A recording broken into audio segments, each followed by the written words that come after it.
Hello guys and welcome to Transfer Deadline Day, January 2023 on Football Daily. We're going to be doing live streams, reaction pieces throughout the day, and I've got Patrick Van Straten and Henry Hill for your viewing pleasure. Henry, how are you doing?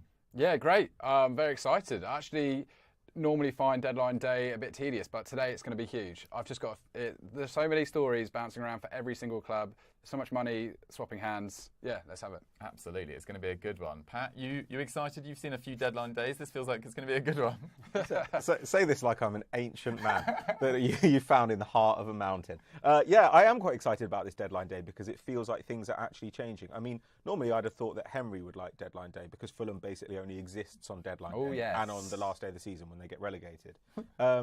But yeah, I am pumped about it today because it seems like carnage is in the offing. Absolutely. There are 4 or 5 potential deals that we're going to talk about on this stream. We're going to talk about yesterday's completed deals as well. But the big talking point this morning is what's going on in the midfielder market, particularly what Arsenal are doing, because it looks, Pat, like you're going to try and make a move for Jorginho. What are your initial thoughts on this one?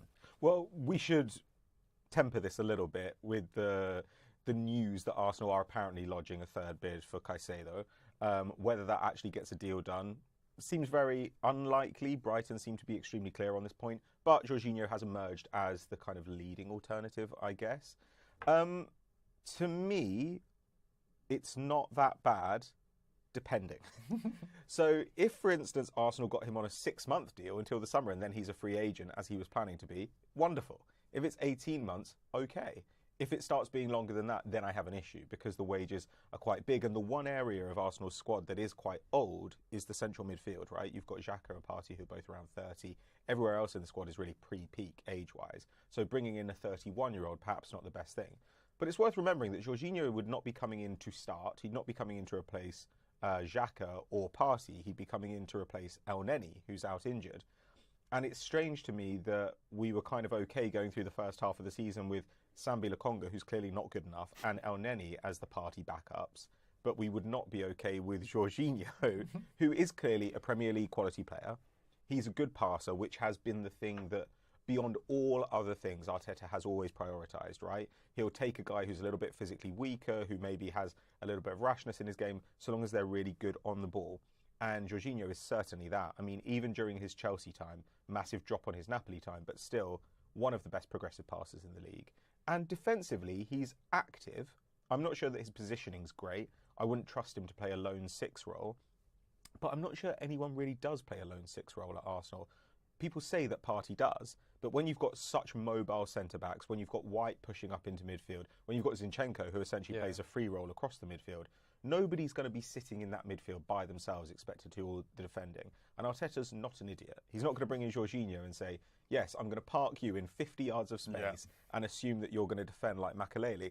We all know it's not going to happen. So from my point of view, this window is about how do Arsenal maximise their chances of winning a title without derailing the future of this project. I think Jorginho is absolutely fine in both of those regards, provided the contract isn't super long. Yeah, I think that's the big thing. It's the fee, because they are supposedly looking for a considerable fee, but of course they would say that at this stage on deadline day when they know that someone's interested in their player. And as Pat says, it's the contract length. But Henry, I mean, we've seen Arsenal fans, you know, including some that work for Football Daily, being very emotional over this move. They think it's a massive risk. Do you see risk in this deal? Sometimes I think we should get our WhatsApp chat and have it like that. Have that live streamed. No, I'm kind of with Pat on this one. I really don't think this. I think this is a low risk option. I think this is a smart move. I think Arteta's made it very clear that he wants a central midfielder. I think Arsenal have been in a position before where they've needed to make a signing in January to keep that title challenge alive, and they maybe haven't capitalised on that. If it looks like the Caicedo deal is not going to budge, and Brighton have, I think, as you kind of said, they've made it very clear he's not for sale at any price. I mean, we'll see how that resolve is tested as the day goes on. But yeah, if not, then Jorginho, he's a great player. He's won big titles, we have to remember. He was a pretty big part of the Italian side that won the Euros. He's done a lot in his time at Chelsea, so why wouldn't you want that experience through the door rather than get a younger head who hasn't been there necessarily? So yeah, he's there to fit in straight away, and I think people also seem to think that he must be a starter if he's joining. He doesn't have to be a starter. There are other players ahead of him quite clearly in the pecking order. He's not going to go and disrupt that midfield, which is doing so well this season. Granit Xhaka sort of reborn in this new role that Arteta's made for him. So yeah, I'm completely for this move. I reckon Jorginho will be bang up for it too. He gets the opportunity to join a team really pushing for the title, doesn't have to move too far at all. And I mean, it's a well-trodden path, isn't it, Chelsea to Arsenal? And I think this is one of the better moves we might see between the two should it go ahead. But yeah, he's still pretty active and busy, and maybe a new move at Arsenal under a new manager, away from the slight chaos of Chelsea's transition. It works for all parties in my head as long as the price is right. Yeah, and he's joining a club whose manager, was involved in wanting him at Man City when Chelsea got him originally. They actually ended up with Rodri, which has turned out to be a brilliant move in the end. And Arsenal wanted him in 2020 as well. So this is a player that Arteta's been tracking for a while. Would this move have made more sense in 2020? Probably. When he was a couple of years younger, I don't think he's been at his best since that amazing Champions League winning run in 2021, where he played a crucial role in that. But I'm kind of with you guys. If it leaves the door ajar for Declan Rice to arrive in the summer. Yes. And doesn't, stop his potential path to Arsenal, then I think it's an excellent move. I will also say he's not ancient. He's only just turned 31. Like he's definitely got a couple. That's quite old.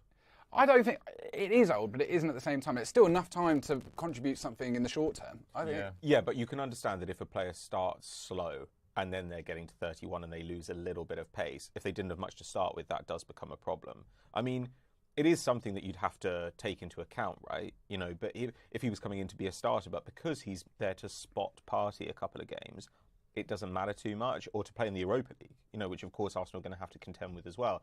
I think you're absolutely right. Like, this is not Arsenal bringing in an ancient player who's just limping around the pitch. This is a guy who has been a top-level player for quite a long time, and I think it speaks volumes about the entitlement of the fan base that everyone is like, we're 19 games into the season, we've got 50 points, Edu needs to get out of the club because he wants to sign Jorginho, a player that the manager has repeatedly desired.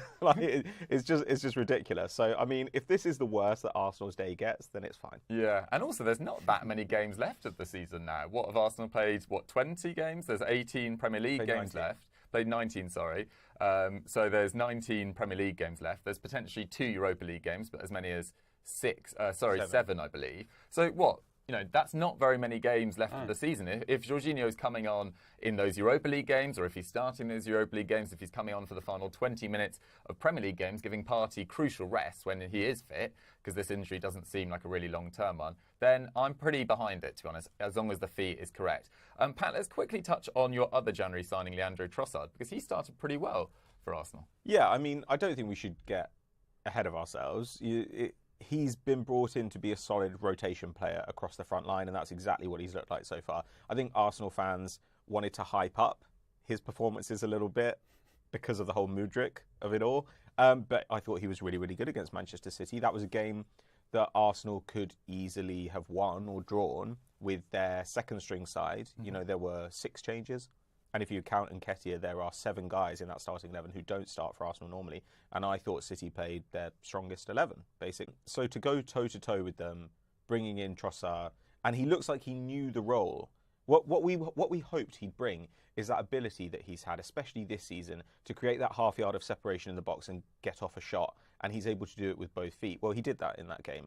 Probably Arsenal's biggest chance of the game was that one that he took on his left foot and a great save from Ortega. So I think that it's been a good signing. I think that for the price point, you've seen from him exactly what you'd hope to see from him. And this is the advantage of signing a more experienced player like Jorginho over signing a prospect like, for instance, Arsenal in midfield have been linked with Ibrahima Bamba, for example, an 18-year-old from Portugal. When you bring in a guy like Trossard, he can perform at this level, and he's immediately started doing so. When the title's on the line, that's what you want. Absolutely, and involved in the build-up to that winning goal against Man United as well, with that pass down to Zinchenko, etc. Okay, that's Arsenal and Jorginho for now. But Henry, let's talk about the player that might be coming in at Chelsea, in Enzo Fernandez. I wouldn't be surprised if they made another bid for Caicedo as well today, just how Chelsea's window's been. What do you make of this? A British transfer record bid for Enzo Fernandez. What do you make of it? I feel like we're repeating the 2 weeks ago, the whole process we went through talking about Fernandes this time, but it looks like Chelsea have basically panicked and succumbed and paid his release clause was, 120 million euros. That's a huge amount of money. I feel sorry for Benfica. They probably thought they'd got over this hurdle and suddenly on deadline day they're facing losing one of their main prospects. And I think what's important about Enzo is he is huge to the way that this Benfica team are playing this season. I did a big thing on sort of like the Roger Schmidt Benfica side, and the way that he controls the midfield, breaking the lines with his passing, also huge like tackle numbers, and works super hard defensively, and actually is an effective in the final third too. He's really, really important next to Florentino Luis in the centre of that Benfica midfield, which really kind of dictates up and down the pitch, dominating the opposition and squeezing them out at all areas. So yeah, I'm hugely impressed with what Enzo Fernandez has done, certainly under Roger Schmidt, but I think that actually he would be very good under Potter. I think the style of football's not a world away between those two in terms of the mentality of the coaches and what they want to do with the side, possession-based, unlocking the opposition. So in that regard, I think it's a great transfer for Chelsea. It's always going to be just funny with this fee, considering how much they've spent already. I am one of the people that looks at things, it's kind of like cheating to go and spend this much money. It's almost baffling to see. And like you said, if they go for Caicedo as well on the same day, it's insane. I mean, let's run through their signings: Mudryk, Fofana, Badiashile, Andre Santos, Madueke. I mean, João Felix as well on loan, apparently really enjoying himself. He's loving it. Apparently. Looks like he's going to stay longer. I mean, it's insane. But yeah.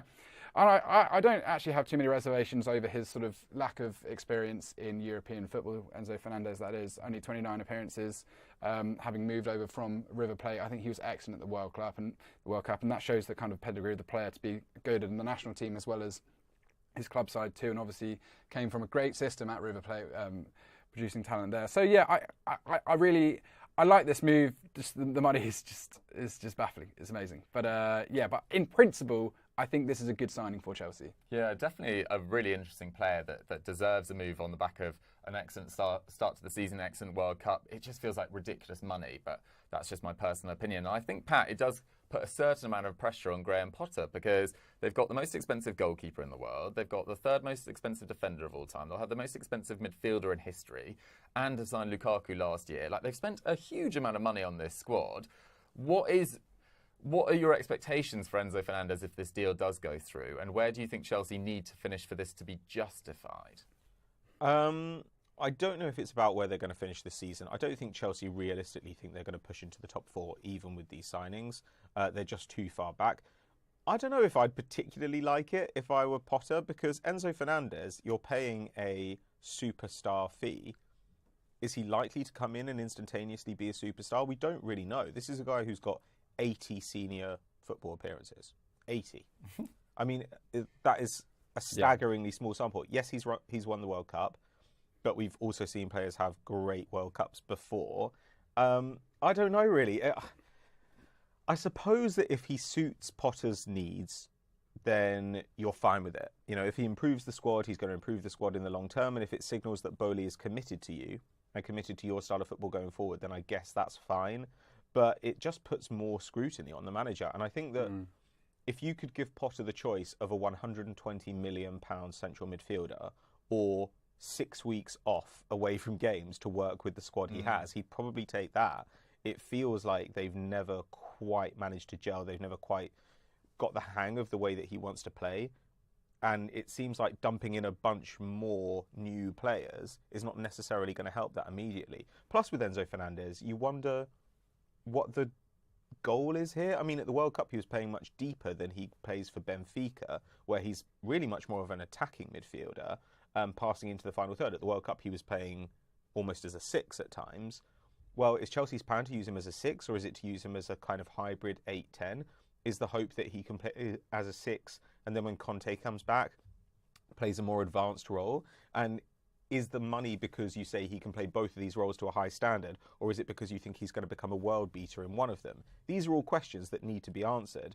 And if I were Graham Potter, I wouldn't particularly want to be answering them, given that Todd Bowley has put you in this position rather than you specifically requesting to be there. Sure. I think the point you make about the amount of game time, the lack of time he's had on the training pitch is really crucial. But Chelsea didn't have an FA Cup game at the weekend. They've got Fulham actually this Friday. Big game. Big London derby. So maybe he's got some time to put together a more gelled starting 11. A baptism of fire. A baptism of fire, okay. Yeah. Henry, speaking of the World Cup, we've actually had a question in from Isan Misra. Keep your questions coming in in the comments section of the stream. We've got someone behind the scenes sending them to me over WhatsApp, but this one comes in from Isan Misra. He says, if Arsenal don't get Jorginho, how about Amrabat for Arsenal? What do you think of that? Did he have a good World Cup?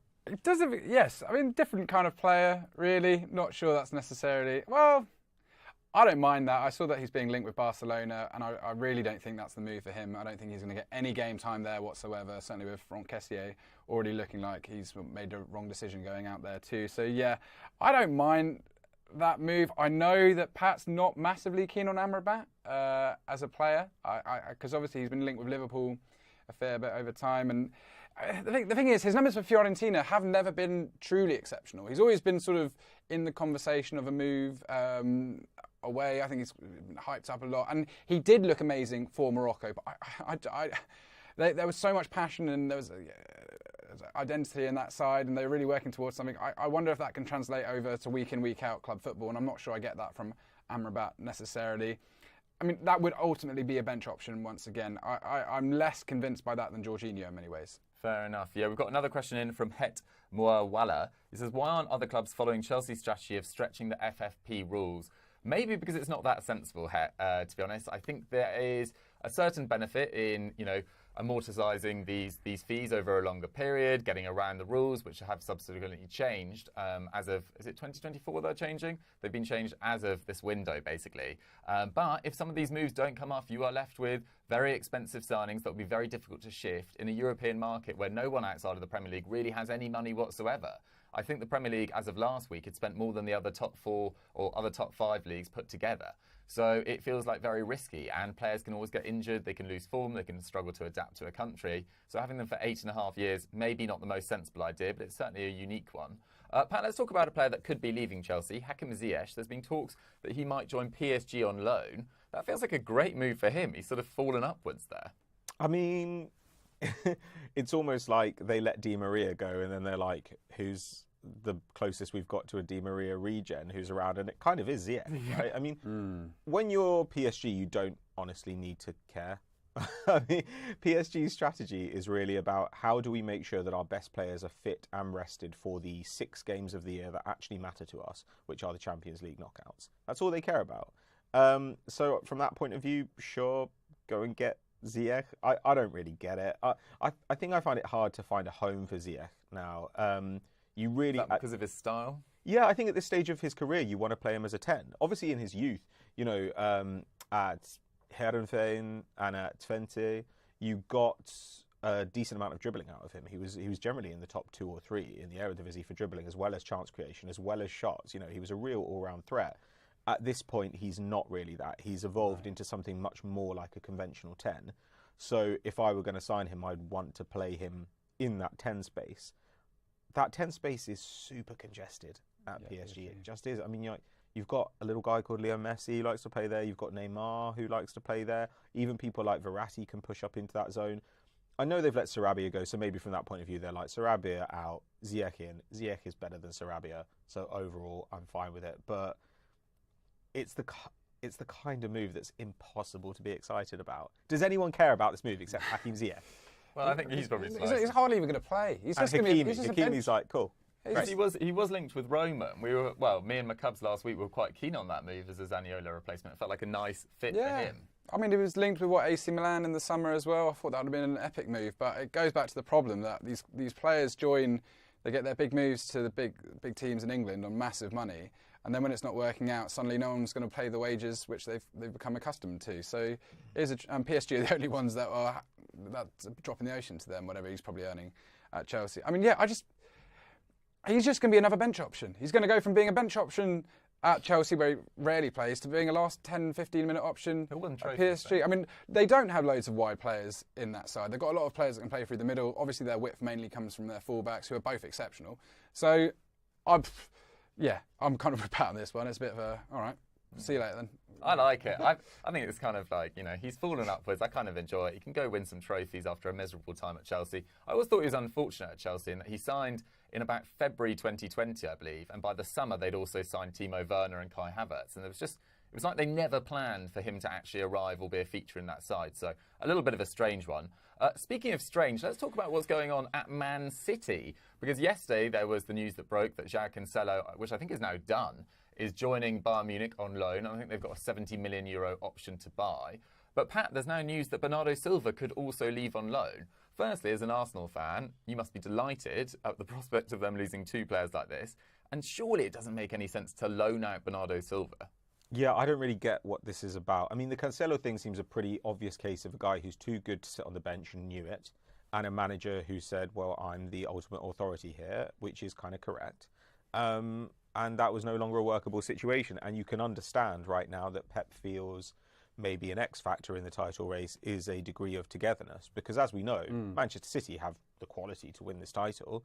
It's just that something isn't quite clicking in the squad. So if he feels he needs to streamline things in order to get more buy-in, it makes sense. It's a great signing for Bayern Munich. Bernardo Silva's a weirder one, though, because Bernardo Silva is the 5th most used player at Man City this season. He obviously allows you to flex between...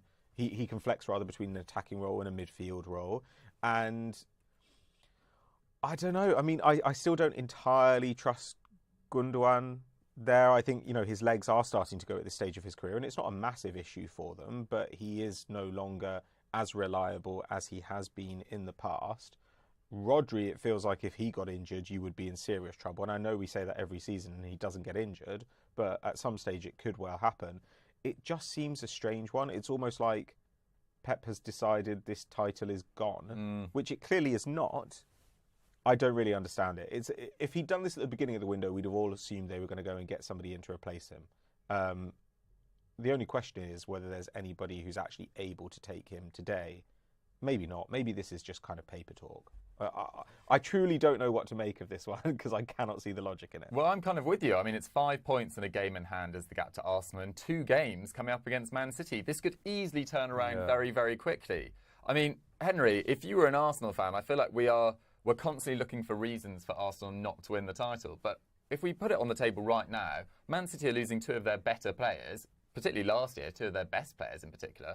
Arsenal have strengthened with Trossard, potentially with Jorginho. Yes, more squad players, but the advantage is surely with them now. Well, I think we have to remember the amount of depth that City have on their bench. Like, they consistently have one of the greatest benches you'll ever see in Premier League history. So I'm not worried too much. I mean, if it means that Grealish gets more minutes as a sort of throughout the whole season, then fine. I think they do have options there, like the Cancelo moving out. Rico Lewis has looked super impressive this season. 18-year-olds coming out of the academy, so clearly Pep has got faith in him to step in there. So it does feel like he has a plan a lot of the time, and if it means Foden dropping a bit deeper to sort of play more of that Bernardo Silva role, then I'd enjoy seeing that too. But I mean, yeah, it's nuts. It must be that he really wants to leave. That's the only conclusion I can draw from this. He must just want to get out. And actually, I kind of rate the clinical nature of City. They're like, well, if you don't want to be here, then we'll find a way for you to move. A lot of teams dilly-dally with players that don't want to be at the club. And at City, under Guardiola, at the point where they can say, if you don't want to be here, well, so be it. They are bigger than most of these players at this very moment in time. But yeah, I love Dortmund signing a new right-back in Reierson from Union Berlin for 7 million, and Bayern going, all right, well, we're going to buy Cancelo. We'll see that move, and we'll raise you about 15. So yeah, it's if I was an Arsenal fan, I would be excited by this because Bernardo Silva's been one of the most sort of consistent servants at City. But he's often said that he doesn't feel like they get the respect that they deserve as a team. He's been very vocal in saying when we do amazing things, people kind of roll their eyes a little bit. And maybe he's just a bit frustrated of being sort of part of this sort of great Man City machine and wants a bit more of the limelight. And he'd certainly get that.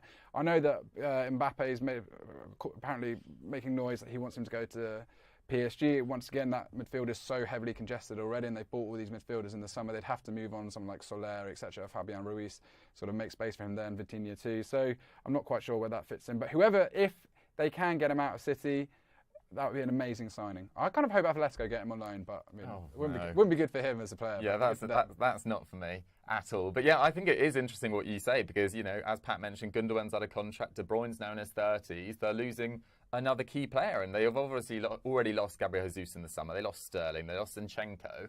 Is Pep being pretty ruthless with rebuilding this side? And maybe he had to do it. He's extended his contract and just thought, the team's not performing. It's the time to make changes. There's a good interview with Rio Ferdinand. They're showing clips of him talking about, in order to sustain these title challenges, no matter what you might think of the squad, it needs constant evolution. It needs constant change and people coming in. So maybe you get that. I think he referenced when the team that Rio first won the Premier League with under Sir Alex Ferguson's the one he won it at the end. Even though on the surface it might be the same great players, you need to constantly bring in fresh ideas and legs and movement, etc. And that could be what's happening right now at City. I think they're going through a minor transitional period away from this epic team that have won so much. Yeah, absolutely. A lot of change. All right, let's quickly touch on another move. Sander Berge is supposedly joining Newcastle to replace Jonjo Shelvey, who has joined Nottingham Forest.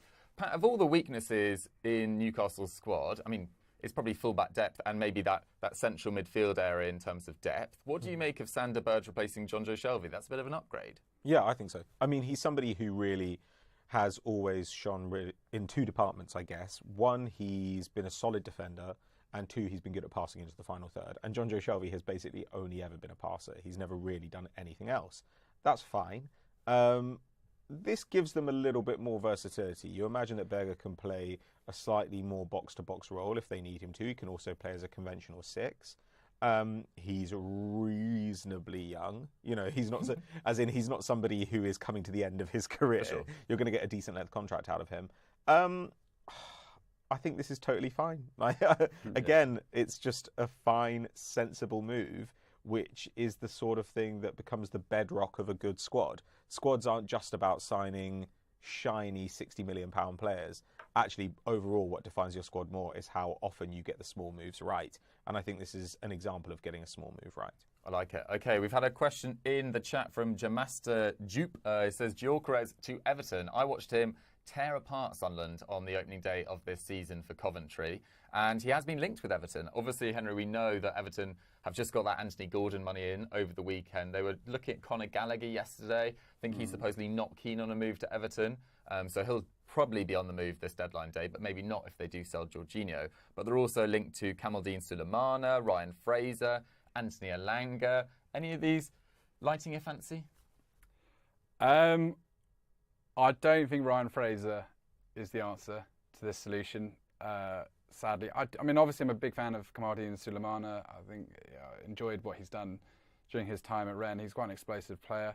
Gyökeres is an interesting guy. He scored, 12 this season for Coventry. It would be a big step up and a big ask for him to go in there and make a real difference. I feel really sorry that obviously we're close to getting Dan Juma before that was ripped away from them. That would have been an epic signing. Already scored in the FA Cup for Spurs. But yeah, Gyökeres, I can just see Everton overpaying on this one and it not working out, and then it just being written off as another mistake. Really, for Gyökeres, I think it's a difficult time to go to Everton mid-season and wait for the summer. Yeah, there's going to be no bedding in period at all. A lot of toxicity around the club. I'm not sure that going all out for this kind of player is what they need. Certainly with Sean Dyche coming in and the style of football that I imagine he will implement. By the way, I think that's a really good addition as a coach. I'm really pleased for Dyche. I think he's done more than enough to deserve an opportunity with another Premier League club and one with sort of a budget that can maybe give him a bit more ambition than he had necessarily under Burnley. A lot of people saying, oh, look what Kompany's done. This is a different Burnley to the one that was existing back then. So yeah, I'm happy for Dyche, but I'm not sure Gyökeres is necessarily the right gamble at this moment in time. But then again, I don't necessarily watch enough of him in the Championship. Maybe I'm completely wrong. Hopefully I'm wrong. But yeah, he looks like he's destined for a big move at some point. I just don't think it's this January. Fair. Timing not right on that one. We've had another one in from he_football. Were United right to only sign Weghorst, Pat, instead of splashing money around like in seasons past? What do you make of that? Well, that depends whether they have that money to splash around. If they don't, I think it makes sense to keep their powder dry, especially because what will define Man United going forward will not be what they do this January. It looks like they've got a really good shot at getting top 4, as they are. I think that Weghorst will contribute to that. Yeah. But the main thing has to be, what do they do in the summer? What do they do striker-wise? What do they do in the full-back positions? How do they add to their midfield? These are much bigger issues. And look, Casemiro was a good signing, but he is not a signing for the future. There's going to be a limit to how long he's able to hold together a midfield by himself. So the important thing is that they're getting those longer term acquisitions correct. People who can contribute and also grow in the style that Ten Hag wants to play. So I think I'm fine with Weghorst if it helps them go and get someone like Osimhen in the summer. It's kind of the same principle as Arsenal wanting Declan Rice.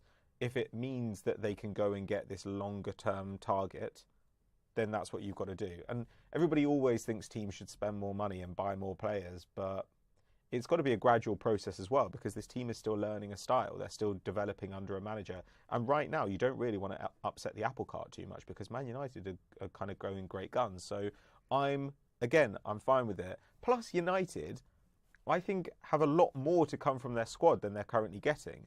I think Anthony was a really bad signing. Don't really like the player at all. Agreed. But I think he could probably be better than he looks at the moment. Jadon Sancho has contributed nothing this season, and we obviously still think there's a player in there.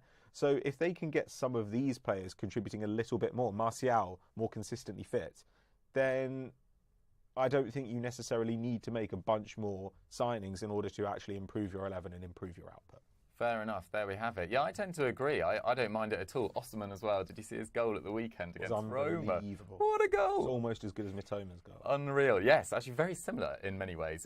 Henry, final question before we end the stream for now. We'll be back throughout the day with more content. There's talk about Leeds are willing to listen to offers for Jack Harrison and potentially bring in Nicolo Zaniolo. Now, we've been talking about Zaniolo for weeks on Eurofootball Daily about potential moves. Do you think Leeds is the right destination for him? And do you think that it's a risk to get rid of Harrison? I really like Jack Harrison. I think that would be a bad move to replace him with a guy leaving Italy for the first time. Who's been a Roma for a very long time. Don't get me wrong, Zaniolo is a good player. Slightly irrational of his disciplinary records, can have an explosive moment, misses an awful lot of chances. I think Harrison's a very tidy player, and I think he's done nothing. If anything, he should move upwards from Leeds if he does get the opportunity to go away. I don't think he should move to the same club. I think that he's sort of been slightly hamstrung by Leeds' gun-ho style this season, but he's pretty good at finishing in front of goal. He's clearly a popular guy within the squad. Swapping him out for a completely brand new player is one that I don't agree with. Fair enough. There we have it. Having signed McKennie, Leeds are shopping in Italy, apparently, looking at Zaniolo. But yeah, I totally agree with you. I wouldn't get rid of Jack Harrison, particularly in the January window when you've got a relegation battle on your hands, and depth could be crucial. But guys, that is all we've got time for on our first stream of the day. As I said earlier, we'll be back throughout the day with more content, maybe a longer form video about Jorginho. Stay tuned for that, and another live stream or two. Thank you very much for watching and for getting involved, and we'll catch you later in the day. Goodbye.